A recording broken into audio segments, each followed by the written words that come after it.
Kick-Ass de 2010 n'a failli ne jamais voir le jour, aucun studio ne voulait le financer à cause de sa violence. Le réalisateur a dû lever les fonds lui-même et il a réussi à obtenir des millions de dollars lors d'un dîner entre amis riches. Les anecdotes sur le film What the Fuck de super-héros, c'est parti, abonne-toi. En plus de la violence et du langage cru de ce film, aucun studio ne voulait le financer, aussi à cause de l'âge de Hit Girl.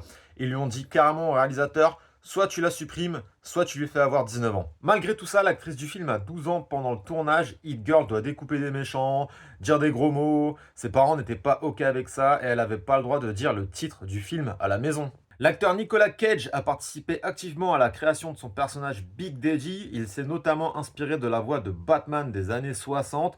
Il a même créé son costume pour qu'il soit un peu plus badass. Et la moustache en mode civil, c'est aussi son idée. D'après le réalisateur, il y a une version Director Cut avec 18 minutes de scènes supplémentaires qui existe. Est-ce qu'on le verra un jour dans un Blu-ray 4K ou pas? L'avenir nous le dira. Voilà, c'était quelques petites anecdotes sur Kick-Ass de 2010. Il y a eu un 2 aussi qui est très bon. En attendant, j'espère que ça t'a plu. Dis-moi en commentaire si tu as d'autres anecdotes. Et n'hésite pas à t'abonner pour donner plus de force à ce compte et recevoir les nouvelles anecdotes de tournage. Merci à toi, à la prochaine.